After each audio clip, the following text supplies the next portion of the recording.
जो बैक्टीरिया होता है ये एक सिंगल सेल माइक्रो ऑर्गेनिज्म है और ये सिर्फ प्रोकैरियोटिक टाइप होता है, मतलब it have only single cell जिसमें कि कोई ऑर्गेनली या ट्रू न्यूक्लियस नहीं होते। और अगर आप इसका स्ट्रक्चर देखेंगे तो इतना कॉम्प्लिकेटेड भी नहीं होता है यूकैरियोटिक टाइप का। तो अब क्वेश्चन ये राइज होता है कि ये प्रोकैरियोटिक सेल और यूकैरियोटिक सेल होता क्या है। एक्चुअली में हम लोग जो ह्यूमंस होते हैं ना, हम लोग के अंदर में न्यूक्लियस प्रेजेंट होता है और we have all the organelles in our cell, ठीक है। लेकिन जो प्रोकैरियोटिक होते हैं उसके अंदर में न्यूक्लियस ही नहीं होते हैं, मतलब डीएनए तो होता है लेकिन वो बहुत अच्छे वेल ऑर्गेनाइज स्ट्रक्चर में नहीं होता है, ठीक है।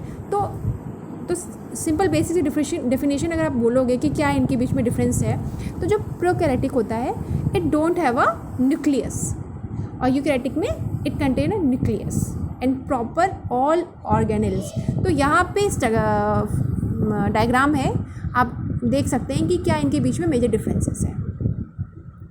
अब उसके बाद हैबिटेट है air, water, soil, food product और अदर एनिमल बॉडी में प्रेजेंट होता है।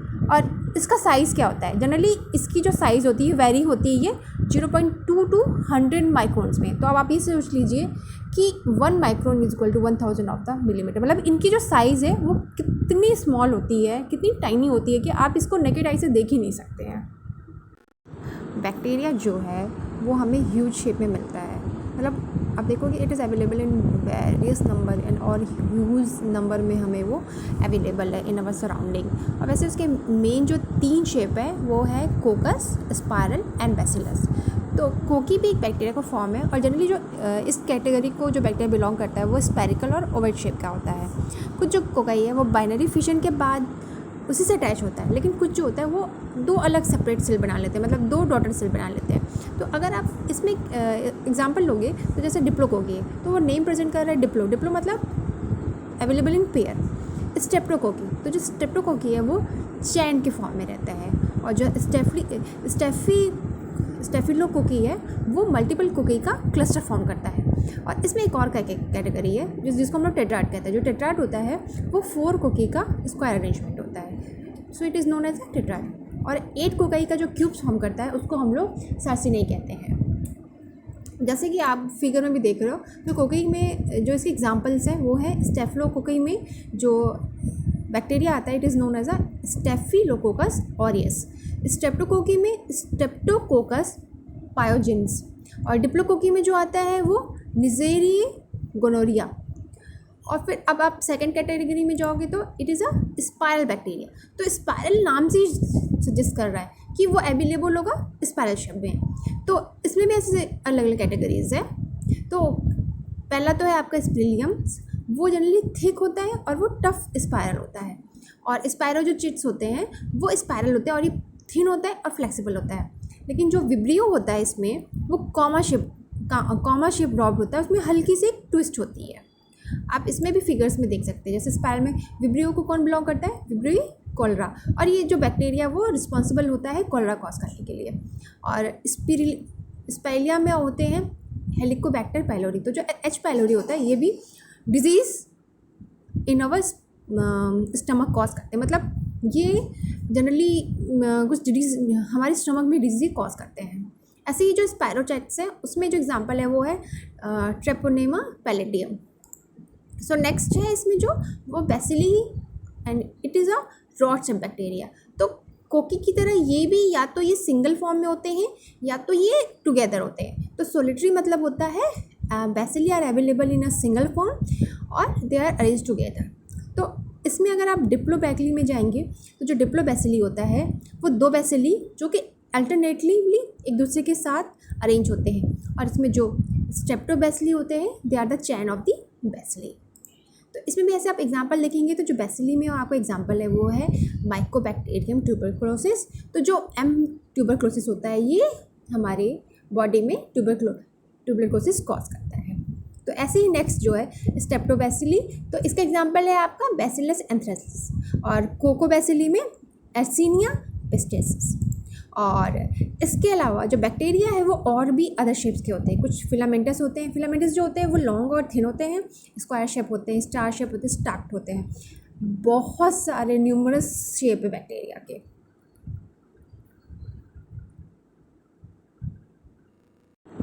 हाँ, तो जो नेक्स्ट है बैक्टीरिया जो होता है वो सिंगल सेल ऑर्गेनिज्म है और they are a prokaryotic cells. Again मैं रिपीट बताऊंगी भाई कि इनमें ऑर्गेनिल्स नहीं होते। ऑर्गेनिल्स मतलब जैसे क्लोरोप्लास्ट और माइटोकॉन्ड्रिया, और इसके साथ में इसमें ट्रू न्यूक्लियस भी नहीं होता है, जो कि which is present in the eukaryotic cell. ठीक है, इसमें न्यूक्लियस नहीं होता लेकिन but they contain a DNA. तो डीएनए जो होता है it is a double strand, और ये भी कंटिन्यूस सर्कुलर होता है, लेकिन ये इसमें न्यूक्लियस की जगह न्यूक्लियोइड में प्रेजेंट होते हैं। और जो न्यूक्लियोइड होता है वो एक इरेगुलर शेप होता है जिसके अंदर न्यूक्लियर मेम्ब्रेन नहीं होता, और न्यूक्लियर मेम्ब्रेन यूकैरियोटिक के अंदर प्रेजेंट होता है। पर एक चीज़ है कि बैक्टीरिया के अंदर सेल मेम्ब्रेन और सेल वॉल दोनों प्रेजेंट होते हैं, और ये बना होता है पेप्टिडोग्लाइकन। ठीक है, और जो सेल मेम्ब्रेन और सेल वॉल को टुगेदर हम लोग सेल एनवेलप भी कहते हैं। और जो कई बैक्टीरिया है उनको सेल वॉल की ज़रूरत पड़ती है ताकि वो अपने आप को प्रोटेक्ट कर सके फ्रॉम द एनवायरनमेंट, और ये इनके सर्वाइवल के लिए भी बहुत अच्छा होता है।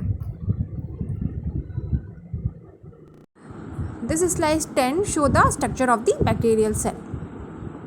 Now on the basis of the oxygen supply, bacteria is again classified into two types. First one is the aerobic and second one is the anaerobic bacteria. So here aerobic bacteria needs oxygen and anaerobic bacteria does not need oxygen for their survival. तो मतलब हम ऐसे define करेंगे अगर, तो जो aerobic bacteria होता है उनको ऑक्सीजन की नीड होती है for their growth and living, और वो सिर्फ ऑक्सीजनिक एनवायरनमेंट में ही वो ज़िंदा रह सकते हैं। तो इनमें जो फाइनल इलेक्ट्रॉन एक्सेप्टर होता है वो मॉलिक्यूलर ऑक्सीजन होता है, इसलिए वो ज़्यादा एनर्जी डेवलप करते हैं, प्रोड्यूस करते हैं। इसमें अगर आप एरोबिक बैक्टीरिया का एग्जांपल देखोगे तो वो है माइकोबैक्टीरियम ट्यूबरक्लोसिस और escherichia coli. Now come to the what is a anaerobic bacteria. तो एनारोबिक बैक्टीरिया ऐसा माइक्रोनिज्म है जो ऑक्सीजन के एब्सेंस में ही सर्वाइव करता है। वो ऑक्सीजन वाले इन्वायरमेंट में बिल्कुल भी जिंदा नहीं रहता, मतलब वो टॉलरेट ही नहीं कर सकता और वो मर जाता है। तो एनारोबिक मेटाबॉलिज्म जो होता है उसमें ऑर्गेनिक इनऑर्गेनिक रिडॉक्स रिएक्शन होते हैं, फर्मेंटेशन रिएक्शंस होते हैं, और जो एनारोबिक रिएक्शंस होते हैं वो वोलेटाइल फैटी एसिड प्रोड्यूस करता है, और उसके साथ में ही बहुत सारे गैसेस मॉलिक्यूल भी वो प्रोड्यूस करता है। तो गैसेस मॉलिक्यूल की जो एग्जांपल है वो है मीथेन और अल्कोहल, और एनारोबिक बैक्टीरिया का जो एग्जांपल है वो है एक्टिनोमाइसिस और बैक्टीरियोकोट्स। और अगर नेक्स्ट है आपका बैक्टीरिया को अगर आप क्लासीफाई करेंगे न्यूट्रिशन के बेसिस पे, तो it is again of three types. First one is a autotroph, saprophytes, and third one is a parasitic bacteria. तो जैसे कि हमने इस टेबल में दिखाया हुआ है कि जो बैक्टीरिया है ये ऑटोट्रॉपिक भी होते हैं और हेटरोट्रॉपिक भी होते हैं। तो जो ऑटोट्रॉपिक क्या होते हैं? ऑटोट्रॉपिक ये होते हैं they are able to synthesise their own organic food from inorganic substance.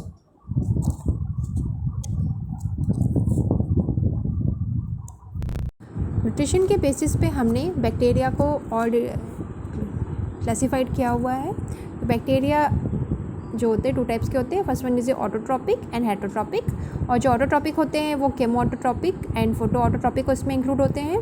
जो हेटरोट्रॉपिक है it is again classified into three types. First one is a parasitic, saprophytic and symbiotic. तो जो ऑटोट्रॉप्स होते हैं वो अपना जो फूड है खुद ही प्रिपेयर करते हैं, और इसमें जो बैक्टीरिया इंक्लूड होते हैं वो क्या करते हैं अपने फूड को प्रिपेयर करने के लिए दे आर यूजिंग अ सम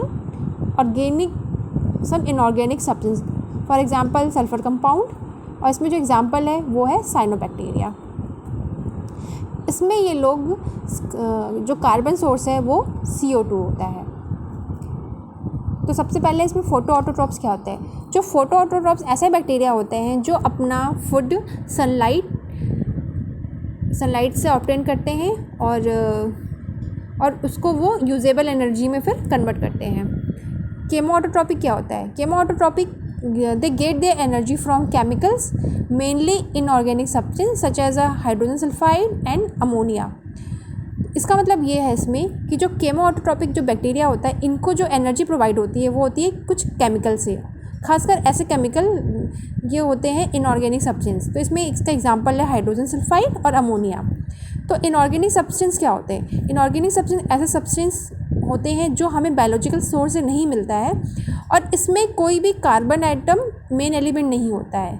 मतलब सिंपल हम लोग ये कह सकते हैं कि जो केमोऑटोट्रॉपिक बैक्टीरिया होता है वो हार्श इन्वायरमेंटल कंडीशन में भी सर्वाइव हो सकते हैं, क्योंकि they only need a CO2। फिर नेक्स्ट है हेटरोट्रॉपिक। तो हेटरोट्रॉपिक जो बैक्टीरिया होता है वो ऐसे बैक्टीरिया होता है कि वो अपना जो फूड है वो खुद से प्रिपेयर नहीं कर सकते हैं, और वो डिपेंड होते हैं एक्सटर्नल सोर्स पे। तो सिंपली हम इनको डिफाइन कर सकते हैं, they are a type of bacteria that take the sugar they need to survive and reproduce from the environment rather than making the sugar themselves from carbon and hydrogen. ये इसको again ये 3 types के होते हैं। तो first है parasitic. तो जो पैरासाइटिक बैक्टीरिया होते हैं वो क्या करते हैं, लिविंग ऑर्गेनिज्म से अपने फूड को डिराइव करते हैं। फिर सेकेंड है सेप्रोफाइटिक। सेप्रोफाइटिक क्या करते हैं, ये किसी डेड और डिके मैटर पे अपना प्रे करते हैं। प्रे मतलब सिंपल हम ये उनके ऊपर अटैक करते हैं। उसके बाद है सिम्बायोटिक। तो सिम्बायोटिक नेम रिप्रेजेंट करता है कि ये मतलब उसमें जो बैक्टीरिया होगा और जो अदर मतलब जो सिम्बायोटिक मतलब both are in a same relationship, मतलब ये दोनों एक दूसरे के ऊपर डिपेंड होते हैं। तो they live in symbiotic in close contact with a other organism.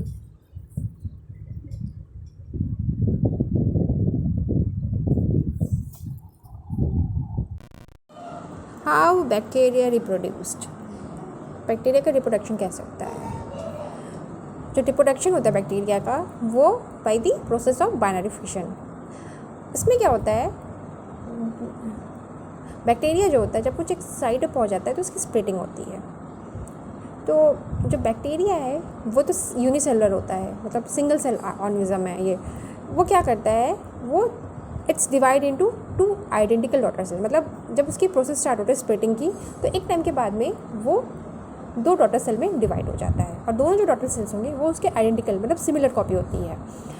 और बैक्टीरिया का जो साइज़ है, जो बैक्टीरियल सेल होता है वो इलोंगेट होता है, और उसके बाद वो 2 डॉटर सेल में डिवाइड होता है, और जो उसमें DNA होगा वो सेम एज उनके पेरेंट्स की तरह होगा। मतलब सिंपल हम ये कह सकते हैं कि जो डॉटर सेल है वो अपने पेरेंट्स सेल का क्लोन होता है।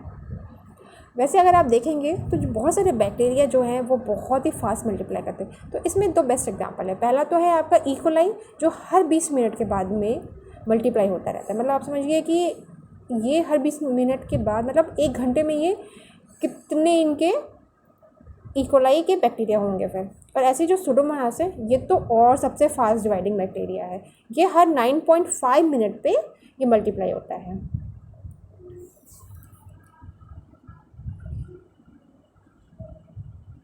जो नेक्स्ट स्लाइड है, इस स्लाइड में ये दिखा रहा है कि बाइनरी फिशन होता कैसे है। तो इसमें ये देखिए, जैसे हम लोग जानते हैं कि जो बैक्टीरिया है इसका आउटर जो सेल होता है वो सेल वॉल होता है, और सेल वॉल के अंदर में सेल मेम्ब्रेन होता है, and together it is known as a cell envelope. और इसके अंदर में न्यूक्लियोइड होता है, ठीक है, और न्यूक्लियस नहीं होता। न्यूक्लियस जो होता है वो यूकैरियोटिक में होता है, और क्योंकि बैक्टीरिया प्रोकैरियोटिक है तो इट कंटेन अ न्यूक्लियोटाइड। और जैसे इनके अंदर बाइनरी फिशन की प्रोसेस स्टार्ट होती है, आप देखेंगे ये जो न्यूक्लियोइड है इसकी भी साइज़ इंक्रीज़ होती है, और उसके बाद देखिए कैसे इनके बीच से स्प्लिटिंग स्टार्ट हो रही है। तो जैसे स्प्लिटिंग स्टार्ट होती है जो न्यूक्लियोइड है वो डिवाइड होने लगता है, और जो सेल वॉल और जो मेम्ब्रेन है ये अपने बीच में ये ट्रांसवर्स सेप्टम फॉर्म करने लगते हैं। और जैसे ही ट्रांसवर्स सेप्टम फॉर्म हो जाता है और ये प्रोसेस कंप्लीट हो जाती है, इसके बाद ये 2 डॉटर सेल में सेपरेट हो जाते हैं। और ये जो डॉटर सेल है ये एकदम सेम कॉपी होते हैं अपने पेरेंट सेल का, ठीक है। और यहाँ पे ये बैक्टीरिया टॉपिक कंप्लीट होता है। Thank you.